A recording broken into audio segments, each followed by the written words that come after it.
Good afternoon, everybody. Hope everybody's having a great day today. And I sure am. I woke up at 4 o'clock this morning. Couldn't go back to sleep. Got up at 5. And took me sort of a nap, I guess you could say. But appreciate you joining me on here today. We'll give people time to come in.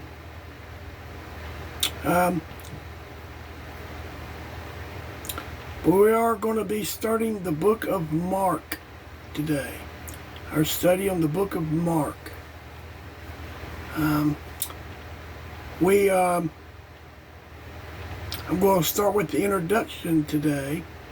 And I don't know how far we'll get. I'll go to the introduction and we may start into chapter 1 or whatever, but we're going to be in it today and tomorrow. Okay? So, today and tomorrow. It says I got one person that's viewing, and it's Preacher Porter. Hello, Preacher. Hope you're doing all right today. Hope you're getting better and not worse, or at least staying the same. Amen. Been praying for you. So, and I saw that your new profile picture that you put on there. That must have been one of your camping trips when you was in the Solace. I guess that's the right word. You was up there by yourself, just you and the Lord. Amen. And so, anyway, Book of Mark. I'm looking forward to this study. Well, me too. And after I get started, we'll see if you're still looking forward to it. Amen. I ain't the best Bible teacher in the world. And you know what? I don't mind telling people that. I don't want people to come on and thinking, that I'm some scholar, especially y'all that watch, people that watch me, they, you know me and whatever, and you taught me most of what I know. And, but anyway, I'm no Bible scholar, and I don't claim to be. That was back when I was 25 in my first church. Yeah, I didn't even know you then, but that's pretty good. You were a lot younger then when you were my pastor. Do you realize that's coming up on a year this month? A year this month. I've known you for 20 years. I walked into Charity Baptist Church sometime in October of 2006. And it was a Wednesday night. So it was a rainy Wednesday night at that. And so I remember that. And I remember you were leading the music. And you wasn't a piano player. You didn't have a piano player. You played the guitar.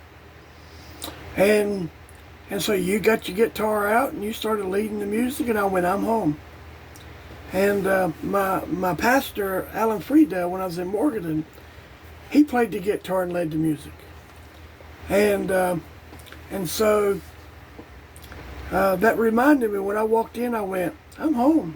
And of course I felt that when as soon as I walked in. So, it's been 19 years this year, Preacher. Today, sometime this month, it's been 19 years. Next year is 26, so that's 20 years. It's amazing how time goes by, isn't it? It just don't seem like it's been 20 years. That's what I tell, me and Dawn, we tell each other that it doesn't feel like we're going to be married 20 years next year in April. And it just doesn't feel like it's that long. It really doesn't feel that long. And that's what happens when you're happy. And, now if you're in a bad marriage or a bad relationship, I would imagine that it's like pulling teeth. And, you know, 3 years would probably seem like 100, you know. But me and my wife, me and Dawn, we get along like salt and pepper and Yogi Bear and Boo Boo and all that. So we go picnic basket stealing together. Amen. That's me and my wife. We get together like peanut butter and jelly. Amen. So, hello, David Cordell. He says, hello, Preacher Rick. Praying for you and the podcast. Thank you. I need it. Really. You have no idea. Hello, Mr. Harry Moody. He says hello. Good to see you on here as well. So I'm not going to play a music video today. We're just going to jump right into it today. We're in the book of Mark. We're starting the study of the book of Mark today. All right?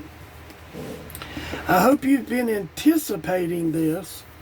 I have been anticipating this. As a matter of fact, I've been going through my Bible studies, and I've just been, I'm full of different books of the Bible in my head, and which is a good thing. You ought to have Bible in you, and so who knows, I might blurt out something that's in another book of the Bible. But no, really, the book of Mark is a great book, as we'll see as we get into this. All right.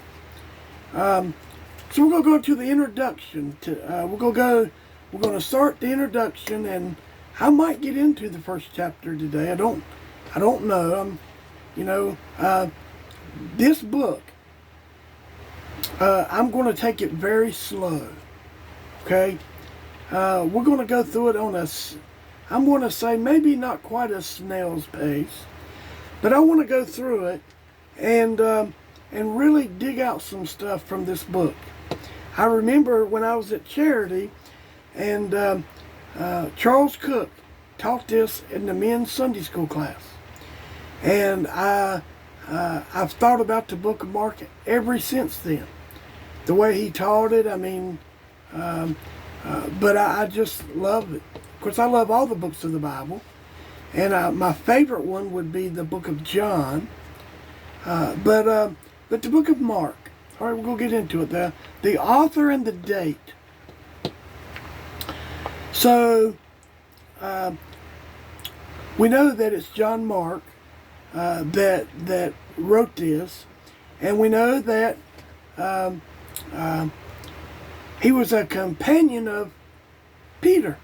Okay, and so it's believed that Mark wrote down the teachings and recollections. I'll get it out in a minute. Of Peter, who was an eyewitness. He was an eyewitness to the ministry of Jesus Christ. Sorry I missed your call. Call you. Oh, replying to Harry Moody. Okay. But we know that John Mark, here's one thing we do know about him. Remember, he was over there with Paul. And he left the ministry. He wanted to go back home, or it was too hard, or whatever the reason was. Whatever the reason was, John Mark left. And so later on, when Paul and Barnabas was going on another one of their missionary journeys, Barnabas wanted to take John Mark with them. And of course, John Mark was his nephew, I think, if I'm thinking right. But nonetheless, Paul said, "Oh, that's not a good idea. He left the ministry. Why are we going to take him with us now?" And it said that the disagreement was so sharp between them that Barnabas took John Mark and Paul took Silas, and we know the story from there. And of course, later on, before Paul, when he was in prison in Rome, we know that he said to bring John Mark. He's profitable to me for the ministry. So evidently John Mark had matured. And Paul knew that.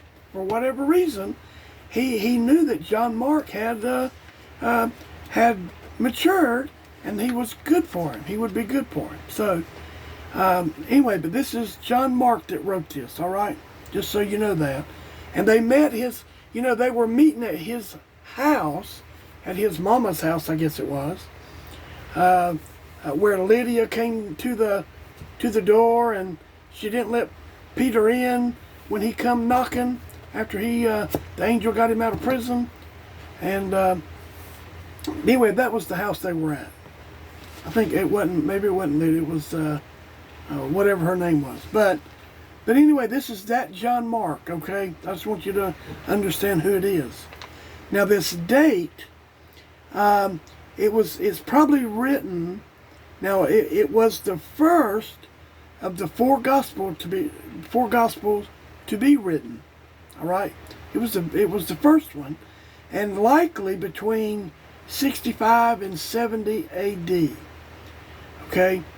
So during this time period, it was one of intense persecution for the Christians in Rome under Emperor Nero. Now, it was probably Emperor Nero, I believe it was probably him that probably beheaded Paul.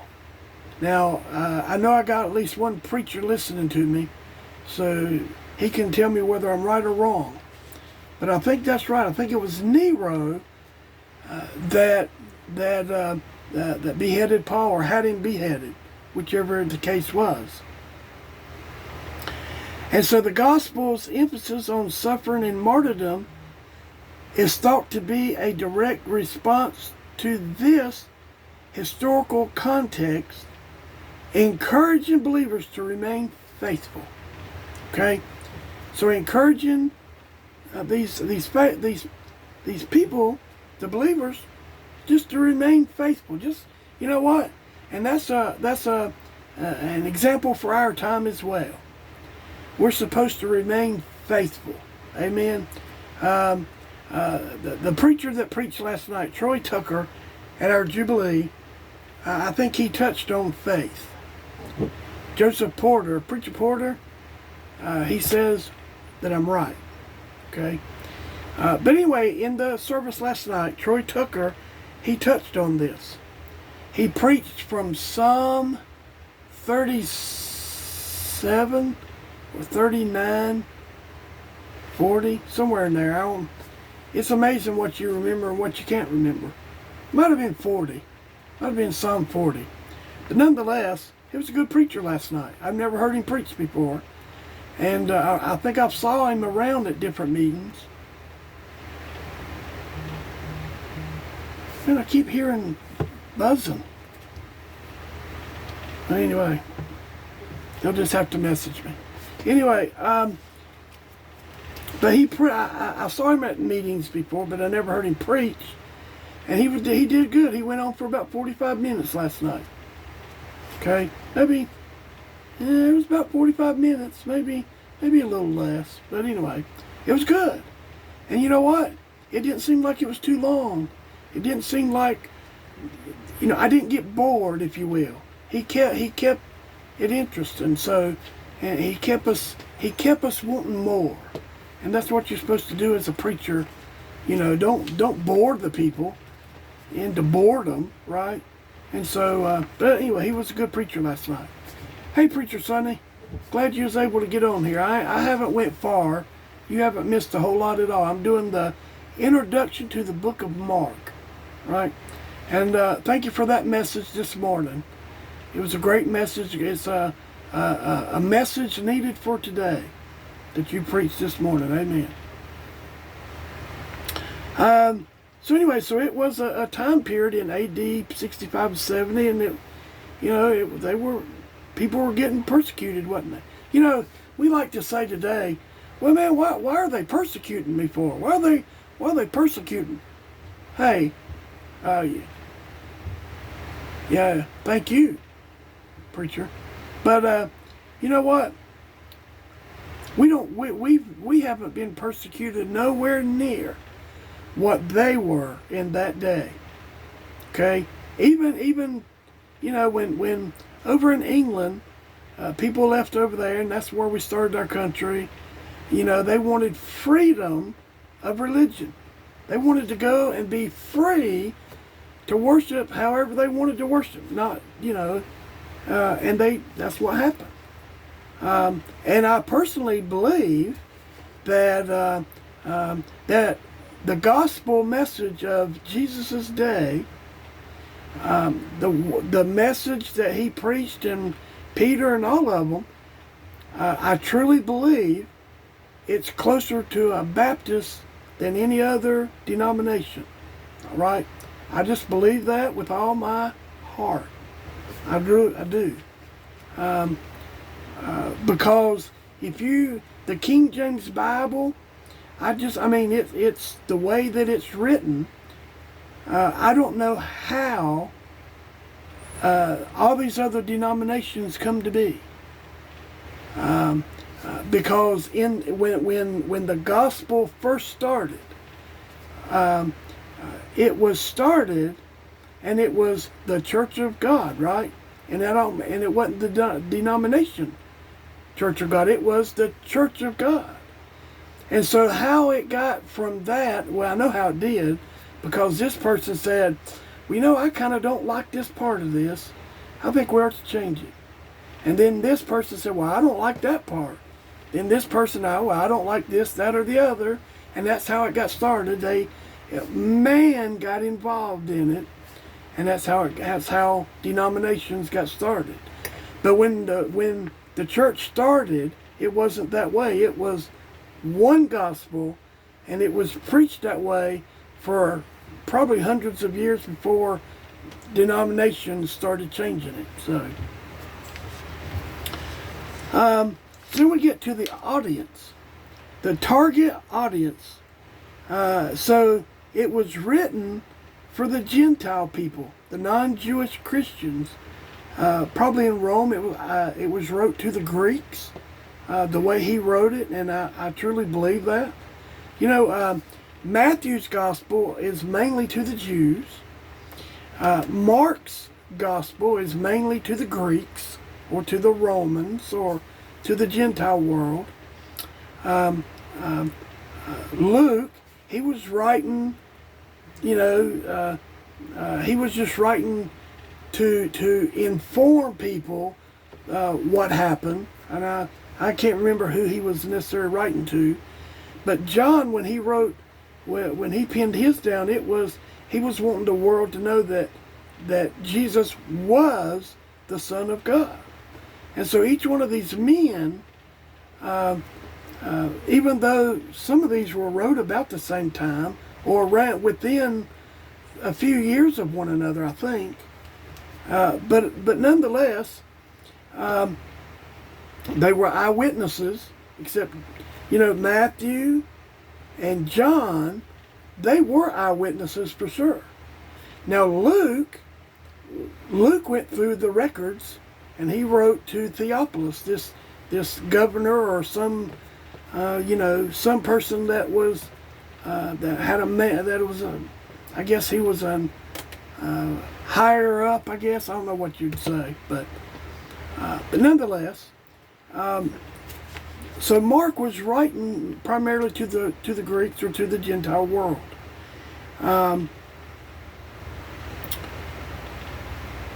He goes on there, and the evidence of this is supported by the fact that Mark often explains Jewish customs and Aramaic words like bone energies, Talitha Kumai, which would have been unfamiliar to a Roman audience. Okay? And he also uses Latin terms more frequently than the other gospel writers. Now, for me, myself, I don't use a lot of Greek. I do look up certain words, but I'm just under the understanding that we got an English-speaking Bible, and that's how we're supposed to speak. So I just use that. But that's how Mark was. He did this because of who. You gotta, it's like a preacher. When a pastor, a preacher, evangelist, whoever, when they're preaching from the pulpit, they need to know who their audience is. I remember a preacher porter in Sunday school one day. He's heard me tell this story 100 million times, and I'll keep telling it. But he was in there teaching, and I don't remember what book of the Bible, but he was teaching, and he said it was a real laborious task. And I had never heard that word before, laborious. And he was going on, he kept going, and I went, whoa, whoa, whoa, preacher, whoa, preacher. I said, what does that word mean? And he said, it means it's a strenuous task, It's a real labor, you got a labor-intensive task. And I said, preacher, I said, you can't use words like that here. We don't know what they are. And so I try in my teaching, in my preaching, really and truly, I try to say words that a normal person, I don't know if that's the right word, but just even a child can understand. And you know what? I'll go through synonyms. And I'll be studying, I'll go through a commentary and I'll be reading, and they'll put some big word in there and I'll go, what does that word mean? And so I'll go and I'll look it up and I'll see the synonym and I'm going, well, why didn't they just put this word in there? It's a lot more simpler word. They just put that word in there to show how smart they are.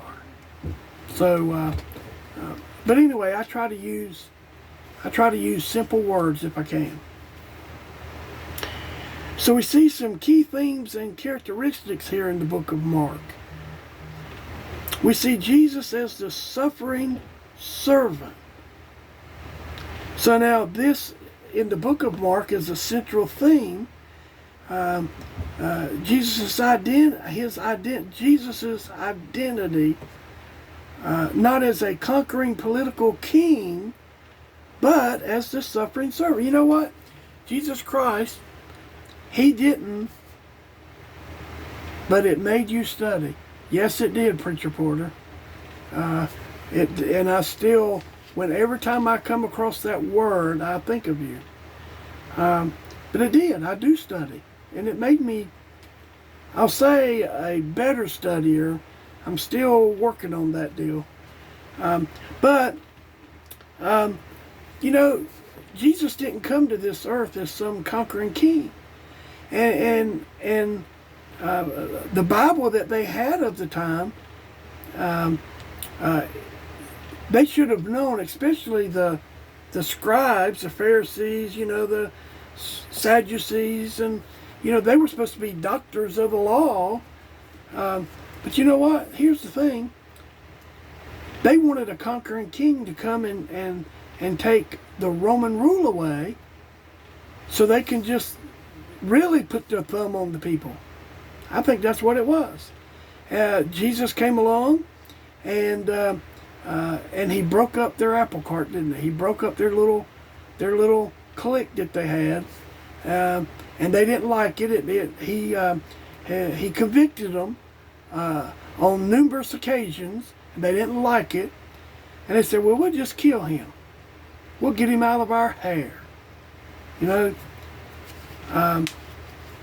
it's a sad commentary, but probably a lot, if not all of the Pharisees probably died and went to hell. A sad commentary, but they didn't accept the Messiah. So, but Jesus Christ is a suffering servant. And you find that in the book of Mark. And the suffering servant was prophesied in the Old Testament book of Isaiah. Go read the book of Isaiah. Isaiah is a good book about the life of the Messiah. Okay? And Mark emphasizes the cross as the climax of Jesus' ministry. And that was when Jesus got crucified. that was the end of his earthly ministry, right? After 40 days, after 3 days, he come back. He rose from the dead, but then 40 days later, he ascended back to the Father, and he's sitting at the right hand of the Father. I think Preacher Sunday brought that up this morning, that he's no longer standing. He's done with what he had to do, and he's sat down. Now you can read over there in the book of Acts where when Stephen was getting stoned, and Stephen looked up and he said he saw the Lord standing. And you can read commentaries, and some of them say, well, he just hadn't sat down yet. Then others said, no, he was standing up to come and help Stephen. And nonetheless, whichever it was, but he was the suffering servant. He also shows in the key themes and characteristics of the book of Mark the authority of Christ. From the very beginning, Mark portrays Jesus as the Son of God with divine authority. He said over and over and over again that him and the Father was one. That's what he said over and over. He says, I come to do my Father's will. He didn't beat around the bush. Now, I know they told him, hey, speak plainly. If you are the Son of God, just tell us. But you know what? They by all the things that he did, they should have known that there's something different about him. Now, that centurion, think over there in the book of Luke, that centurion says, surely this was the Son of God. It changed that centurion's life. But that's what he portrayed him as, divine authority. And it's demonstrated through his teaching, Mark chapter 1, verse 22, his power over demons and disease, chapter 1, verse 27 and 34, and his command over nature, chapter 4, verse 39. And then we'll see all that as we go. Amen. We see a gospel of action. Now, if you notice, Mark's gospel is fast-paced. All right, he's fast-paced, and so he uses the word straightway a lot. Okay, which means immediately, by the way, and I think he uses the word immediately too. I think, but the word straightway or immediately, it appears over 40 times in Mark's gospel. Okay, then we get to discipleship and its challenges. Mark's gospel represents a very human and often flawed picture of the disciples. Yes, they were flawed, wasn't they? Tell me they wasn't flawed. You know what? The show The Chosen, I haven't watched it, but my pastor and people at the church, they talk about it. I don't watch Hollywood stuff when it's being made. I don't know if that's Hollywood, but because the reason I don't do that is I'm a King James only person. Okay, I am. And so when I see one of these movies and something's not right, I get mad. I said, nope, that's not how that went. That's not how that goes. But anyway, they say that they really show the disciples as being human beings. They're jealous of one another and, all that. And so, really and truly, the book of Mark, sure, he shows the disciples as flawed individuals like we all are, right? I'm flawed as well as you are. We all are. I'm not perfect. I'm not mature. I like to think I am, right? I'm more mature than I was as a Christian, but I'm still growing. And so are you. You're supposed to be. You mean to tell me if I've been studying the Bible for 50 years and I'm supposed to still be growing? Yep, yep. You know why? Because the Bible, the King James Bible, you can read it through, I'm telling you, you can read it through 5 million times. And then you read it through that next time, and guess what? There's something else going to pop out at you that you didn't see. It's amazing how that works, but it's true. Hello, Miss Connie Sue. Good to see you this afternoon. Hope you're doing well. And so that's what he's showing them. They frequently misunderstand Jesus and fail to grasp his mission and even abandon him at his arrest. Just like any good Baptist would do. I'm just kidding. But this is what they did. They were human beings like we are. You know? Now, I mean, look at Judas Iscariot and what he did. You know, he got corrupted by greed, didn't he? And so look what happened to him. And but they were just human beings. We don't we like to think that these disciples were some of these people that were, they were just very mature and they were just perfect and did everything right, but no, they didn't. They did all that all the time. They frequently misunderstand him, Jesus. They failed to grasp what his mission was and even what he was talking to them about, what he's teaching them, and then they abandoned him at his arrest. They leave him. So, Preacher Sonny says, amen. So this serves as a realistic portrayal of what it means to follow Christ, showing that discipleship is not about perfect understanding, but about following in faith, even through suffering. You know what? That's hard to do sometimes, ain't it? When you, faith. Did your faith hold up when you're suffering, when you went through surgery or whatever the case may be? Your faith fails you, don't it? It does. Everybody. I would love to say that my faith is 100% all the time. I can't say that because it's not true, because we're human beings. There was things that, there's been times that I couldn't even pray for myself. I'm telling you, it hadn't been that long ago, but there's been times that I haven't even been able to pray. That's how in bad shape I was. And but guess what? That's when the Spirit knows what to say. Amen. So then we get to the Messianic secret.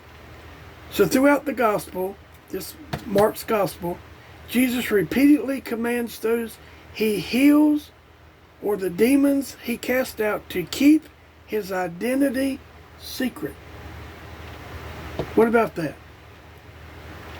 So this secret highlights the fact that the people and even his disciples had a misunderstanding of what kind of Messiah Jesus was supposed to be. But you know what? Here's the thing. I guess if he wanted, if his word got out, and it did, word got out that he could heal people and all this stuff, and that's word got out that he could feed people, right? With just a little bit of stuff, he could feed people, right? 5 loaves and 2 fishes. And they wasn't big either. So, but it got out anyway. But he told, hey, don't tell nobody. But they did anyway, didn't they? But he wanted to reveal his identity on his own terms, which would culminate in the ultimate revelation on the cross.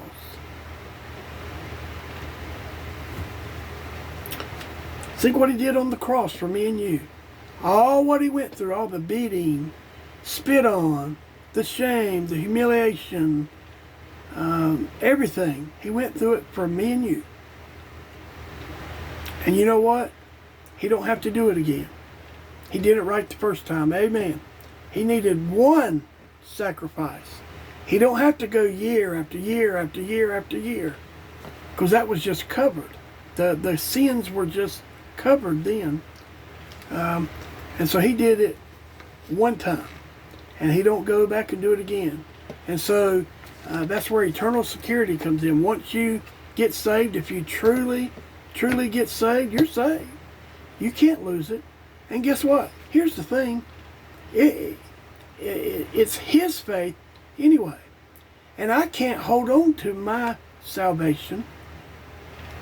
Hey, parcel picture, Mr. Martin.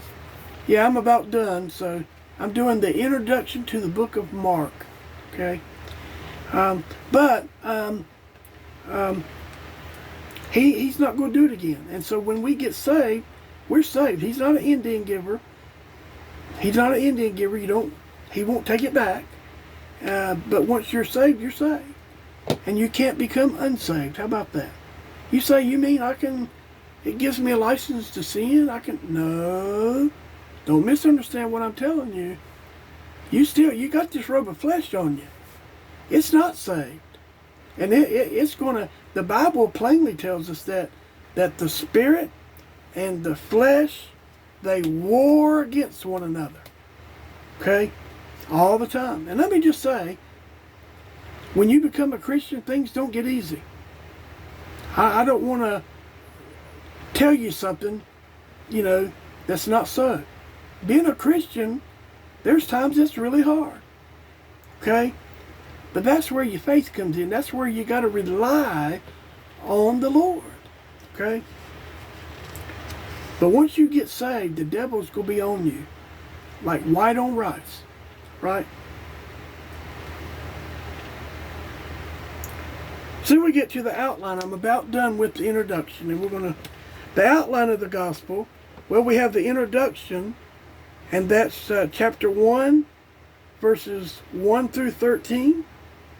And so it focuses on John the Baptist's role as a forerunner to Jesus' baptism and temptation. In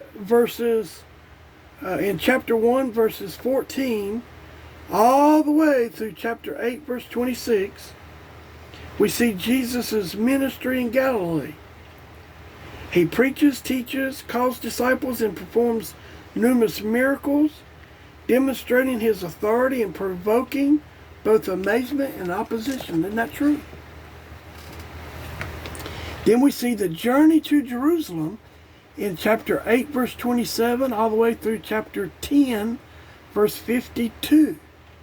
Okay, the section is the turning point. Jesus begins to teach his disciples about the necessity of his suffering, death, and resurrection, and the true cost of discipleship.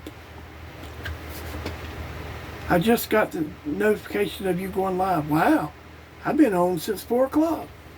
I'm sorry. I don't know. Hey, I don't know. That's beyond what I know. But think about it. If you're a disciple of Jesus Christ, it's going to cost you something, right? It's going to cost you friends. It's going to cost you something. So be prepared, okay? When you become a Christian, and all these people that's watching me now can attest that when you get saved, it don't get easy. It gets, discipleship, being a Christian, it's going to cost you, okay? And I don't mean you pay to get your way to heaven, because you can't pay enough, can't do enough, you can't work enough, you can't do it. That's not what I'm saying. What I'm saying is it's going to cost you friends, it's going to cost you some heartache, it's going to cost you some sorrow, it's going to cost you some things. And then in chapter 11, verse 1 through chapter 15, verse 47, we see Jesus' final week. The Passion narrative details Jesus' final days, including his triumphal entry, conflicts with the religious leaders, the Last Supper, and his trial, conviction, and burial. All right? And then the last thing here, in chapter 16, verses 1 through 8, we see the resurrection. The gospel's original ending is brief and dramatic, with a discovery of the empty tomb and the message of the angel. It leaves the reader with a powerful, open-ended question about their own response to the risen Christ. All these Bible verses, all these books of the Bible, or the new, let's just say the Gospels, the four Gospels, you know what? They're good. They're all different. They're eyewitnesses, right? And we know about an eyewitness, they see things different, right? So anyway, I'm going to stop there for today.